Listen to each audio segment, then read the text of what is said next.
Bonjour, bonjour, on se retrouve pour le signe du Capricorne. Donc aujourd'hui, on va faire les énergies pour le mois de février 2025. On va donc traiter d'une carte qui va être l'énergie, la stratégie, le potentiel à utiliser lors de votre mois de février. On va faire un tirage, je vais faire un tirage en faisant l'étalement qui va traiter tous les domaines. Et ensuite, je referai un autre tirage qui va concerner uniquement l'aspect affectif. Voilà, donc on est parti avec la carte que j'ai tirée au préalable pour vous, pour le signe du Capricorne, l'ascendant Capricorne et pourquoi pas le signe lunaire si vous avez envie. La carte du jugement, vraiment, elle remet les choses en place. C'est comme s'il y avait un retour à l'ordre. Et puis aussi, il y a cette notion de faire de son passé une force. Donc, on voit que c'est un mois qui va être axé sur la résilience, la compréhension, et surtout, vraiment pour que ça en fasse une force pour l'avenir et non pas de revenir sur le passé, de revenir sur une nostalgie, des pertes, des dommages.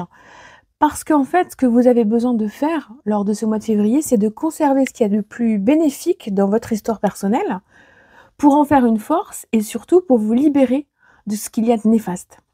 Donc en gros, c'est un mois où vous allez, à la suite de votre mois anniversaire en fait, où vous allez tirer les enseignements de votre passé, de votre vie passée, de vos situations, des événements, de vos expériences antérieures, sans vous en encombrer pour les mois à venir. Vous voyez? Donc là, c'est vraiment de rester fidèle à ces engagements du passé, en se libérant et en ayant cette voix qui vient d'ailleurs et qui vous dise qu'est-ce que vous pouvez garder en vous et qu'est-ce que vous pouvez laisser partir. Donc on est vraiment dans une séquence spirituelle assez approfondie et qui fait que vous allez vouloir même aller encore plus loin. Donc vous allez vraiment travailler sur vous et avancer pour votre cheminement. Donc on a vraiment déjà un très beau message avec le tarot. Donc, pour l'étalement, je vais procéder comme d'habitude, même s'il y a longtemps que je ne vous avais pas fait de tirage astro. D'ailleurs, dites-moi en commentaire si ça vous branche, que je les fasse régulièrement ou pas. Parce que comme il y a longtemps que j'en ai pas fait, je crois que je vais pas avoir des masses de vues en même temps. C'est normal. Je vous avais abandonné. Mais bon, la vie m'a rappelé à des choses qu'il fallait que je gère. Donc, bon, l'état d'esprit. On va pas regarder. Alors, je vais pas mettre ça en fait. Hein. L'état d'esprit. Hop. Mon catalyseur, je le pousse. Non, l'état d'esprit va là. Le relationnel, le professionnel, tout ce qui va être en lien avec vos projets.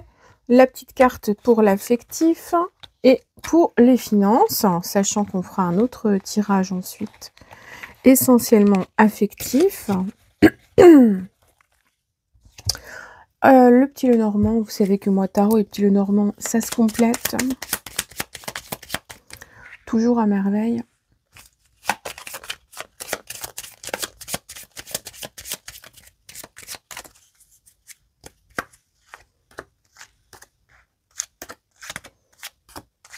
Voilà. Alors, waouh. Alors déjà, on a le 9 de coupe et le lys. Bon, le 9 de coupe, c'est, t'as un vœu, hein, et ben il va se réaliser. C'est vraiment une satisfaction très importante qui se met en place et qui fait qu'il y a quelque chose qui va se résoudre, une histoire qui va se terminer, une situation qui va enfin se débloquer. Avec ce 9 de coupe, on vous dit bien que vous pouvez vous installer confortablement parce que les dés sont joués. Et aujourd'hui, en fait, la seule chose qui peut arriver, c'est la solution, la clôture, la terminaison de cette histoire qui vous préoccupe depuis pas mal de temps, années, semaines, mois, que sais-je. En tout cas, avec cette carte-là, on voit que la satisfaction sera complète. Donc il y a un truc qui va venir vous libérer en fait. Il y a vraiment une situation qui va venir vous libérer. Vous allez enfin ressentir la plénitude intérieure parce qu'il y a un vœu qui va se réaliser. Ou alors, il y a aussi cette notion où il y a un accomplissement personnel. Vous vous remettez en question depuis un certain temps, il y a un travail personnel, vous avez travaillé aussi sur tous vos axes de vie, la modification en termes professionnels peut-être, des histoires amoureuses, relationnelles. Et puis là maintenant, vous vous posez et il y a une forme d'accomplissement intérieur qui est ressenti, il est personnel. Et puis comme vous vous sentez bien à l'intérieur de vous, bah, vous retrouvez une zone de confort, vous vous sentez bien. Pour certains, ça peut apparaître aussi comme un mois récompense, où vous avez envie de profiter un peu plus de la vie parce que vous avez bien taffé ces derniers temps, peu importe le domaine, et puis vous avez besoin de paix. Donc c'est un mois qui va être axé sur tout ce qui va être harmonie personnelle, maturité, sagesse. Avec le lys, on est dans la droiture, on est dans la morale, on est dans le bien-être. Tout est posé, tout est calé et on se sent bien. Bon, il y a aussi la notion d'hiver qui apparaît aussi à travers le lys, qui nous dit que c'est peut-être un temps aussi où je me pose, j'hiberne un peu, je me ressource et je me prépare au printemps qui va arriver. Donc on est dans une paix intérieure et ça, c'est vraiment bien. Alors, au niveau relationnel. Au niveau relationnel, c'est comme s'il y avait eu des excès, des abus. Vous avez besoin de vous reposer, de prendre le large. Il peut y avoir eu même des pertes. C'est vraiment... Le 4 d'épée, ça représente à la fois une période de convalescence, et avec la croix, il y a cette notion spirituelle. On pourrait avoir la sensation de la perte d'un être cher, en fait. Vous voyez, comme s'il était allongé et on va lui dire au revoir. Il peut y avoir cette notion-là, ou d'anniversaire, entre guillemets, un anniversaire qui vous rappelle la perte de quelqu'un, donc où vous préparez à une date anniversaire qui fait que... Et donc vous avez besoin aussi de vous reposer, d'être plus dans le devoir personnel, dans les choses que vous devez faire, et de faire en sorte de vous reposer quand même l'esprit parce que vous avez besoin de vous régénérer. Donc il est probable aussi que pour certains, on ait cette notion de repos, de convalescence, de besoin de se retirer, un besoin de solitude, un besoin de repos, qui va se faire sentir réellement, parce qu'en fait, vous allez vous préparer à réorganiser votre vie. La croix, c'est aussi la symbolique, vous savez, un peu un meuble en cube, là, on le monte, et on redispose les éléments, les plaques, les unes contre les autres, et puis on crée quelque chose qui est plus ordonné. Et bien, au niveau relationnel, peut-être que vous allez aussi simplement avoir cette envie de trier, de remettre de l'ordre, de vous réconcilier, de comprendre qu'il y a peut-être eu des excès, soit de votre côté, soit d'autres personnes, et que en fait, il y a besoin de réorganiser tout ça et de lâcher un peu prise. Vous n'êtes pas obligé d'être toujours en contact. Il y a ce besoin aussi de prendre le retrait, du recul, et d'arrêter de souffrir, de vous sacrifier pour les autres.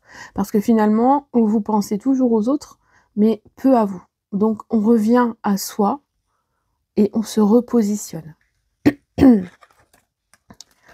Au niveau professionnel, les choses traînent un peu, ça se passe peut-être pas forcément comme vous le voudriez. Il peut y avoir aussi une masse de travail qui interviennent et qui vous fasse travailler jusqu'à tard en fait. Mais tout ça, c'est un moment à passer. Parce que ce 9 d'épée qui peut apporter des angoisses, qui peut apporter des pensées un peu obsessionnelles, des problèmes pour dormir, des prises de tête, des maux de tête. Vous voyez, le personnage se tient la tête, là. Il se prend la tête pour des tas de trucs, il a du mal à dormir, il a l'impression que le poids du monde est sur ses épaules. Et puis, il y a ce poids aussi de la fatigue qui est en paradoxe, là. Vraiment, c'est l'un contre l'autre. On a besoin de se reposer, mais on n'y arrive pas. Alors, là, clairement, le plus ingénieux pour vous serait d'arriver à stabiliser votre état de pensée, à vous recentrer sur vous, pour essayer de ne pas rapporter à la maison ou toutes les choses qui n'ont pas lieu d'être. Vous libérer, couper certains attachements et vous occuper, vous préoccuper essentiellement de vous.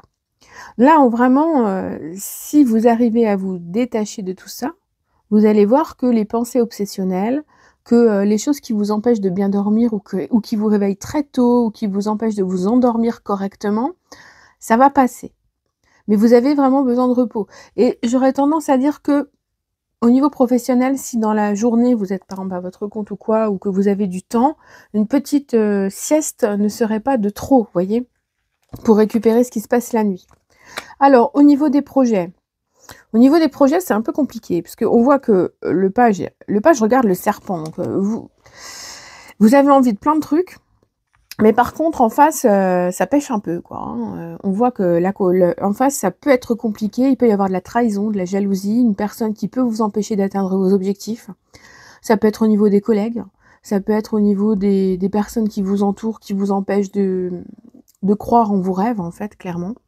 Là, vous avez envie de découvrir ou de mettre en place un projet. Vous avez envie d'y aller et de provoquer les choses pour justement que ces projets qui vous tiennent à cœur voient le jour. Donc l'objectif, ça va être d'outrepasser un petit peu votre façon de faire habituelle, de contourner les choses et de vous approprier en fait la force du serpent. La force du serpent, si vous arrivez à l'utiliser et à la manipuler pour votre bien à vous, elle va vous permettre à vous de vous transformer, de muer, de vous modifier pour pouvoir en fait vous adapter aux situations et ne pas y voir que de la colère ou que de l'amertume ou que des objectifs ratés. Parce que vous avez tout pour que ça fonctionne au niveau de votre potentiel. Donc, si vous restez vraiment dans la sérénité, dans la croyance et dans l'organisation, on a quand même l'encre et la croix qui sont là, l'un sur l'autre. Donc, il y a quand même aussi des espérances spirituelles qui sont là pour vous ancrer, en fait, hein, et vous permettre de réussir. Au niveau affectif, bon, au niveau affectif, je pense que c'est pas évident, hein. Avec le 2 d'épée, on a les yeux bandés, on se protège, on a envie mais on a peur, on a envie mais on veut pas. Comme si on avait, on se protège le cœur aussi, hein, en croisant les bras. On n'a pas envie, en fait. Il y a des efforts peut-être qui ont été fournis, hein, mais aujourd'hui, là, sur ce mois de février, il y a une forme de protection qui se met en place. Et vous avez besoin de rester sur la défensive. Parce que si quelque chose se provoque, en fait, se met en place, là, que quelque chose arrive, vous allez avoir des appréhensions. Comme si c'était trop beau pour être vrai. Ce qui fait que vous allez prendre un petit peu de recul, vous allez laisser le temps au temps, vous allez observer les choses, et puis vous allez plus vous fixer sur les choses concrètes, pour éviter aussi les malentendus, les choses incompréhensibles, les absences, les silences. C'est aussi cette sensation où vous êtes pris entre deux idées contradictoires, et où vous ne savez pas trop où aller, en fait. Je vais boire un coup.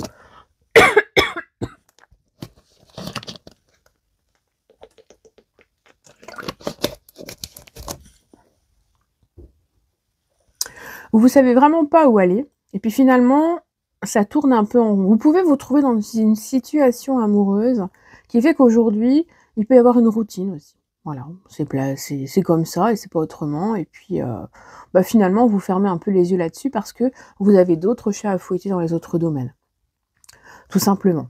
Donc, en clair, il peut y avoir aussi une sécurité, une stabilité dans une relation actuelle, où il peut y avoir, dans une potentielle possibilité de commencer une nouvelle relation, un petit peu d'appréhension, de peur, on prend le temps. Donc, ne vous précipitez pas. De toute façon, le temps est au calme, vraiment. On a l'apaisement du lys, on a la tranquillité de l'encre, on a la croix qui vient apporter aussi son lot de croyances, de foi, voilà. Donc ne vous sacrifiez pas pour rien en termes affectifs et laissez un petit peu les choses se faire. Au niveau des finances, bon, au niveau des finances, c'est comme si vous vous prépariez. Donc c'est-à-dire que le mois de février va surtout être axé sur de l'argent qui va rentrer, mais qui ne rentre pas encore.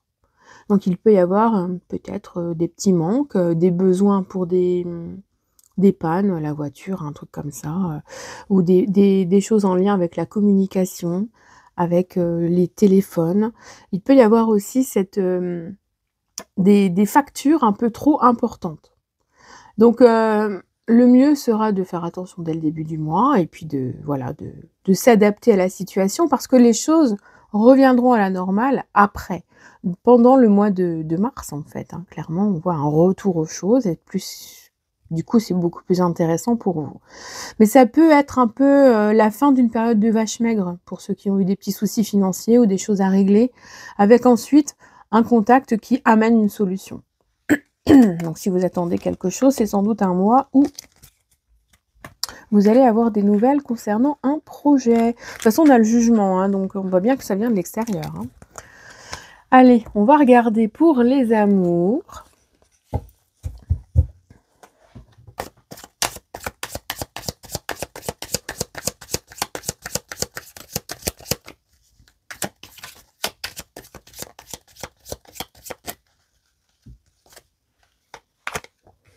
Alors,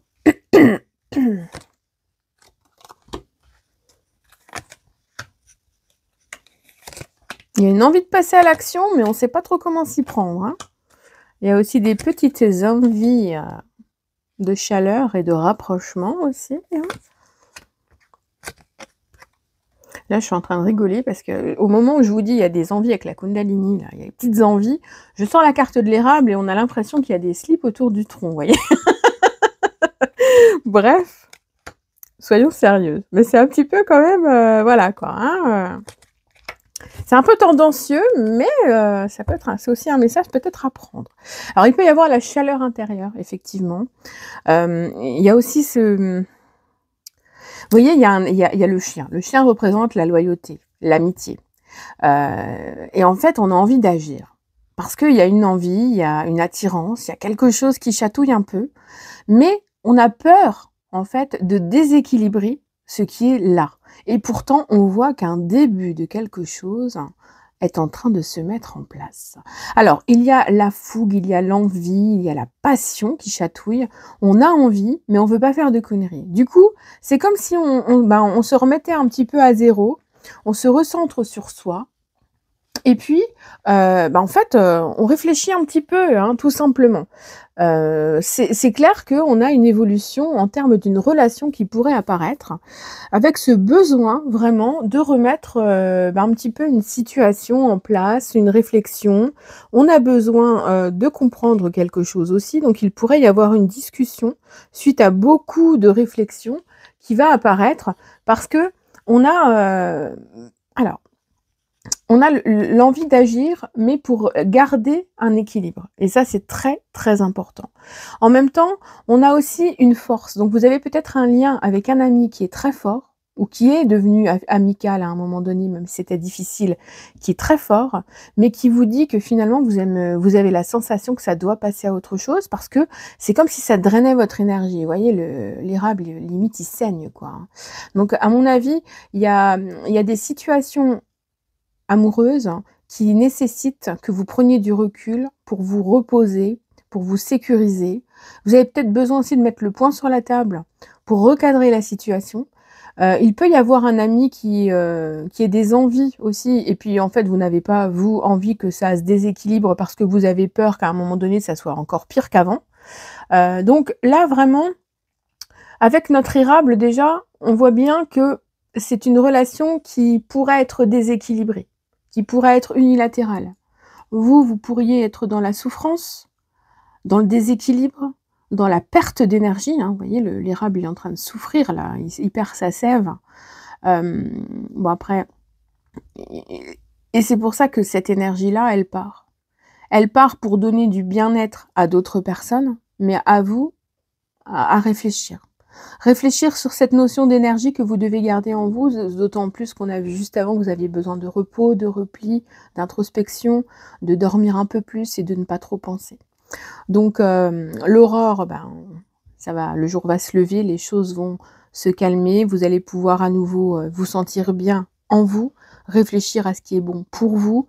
Donc on a vraiment une sensation de vouloir remettre à zéro une situation ou un comportement pour se sentir mieux. Voilà. Sur ce, mes amis Capricorne, si ça vous a parlé, n'hésitez pas à me laisser un petit commentaire.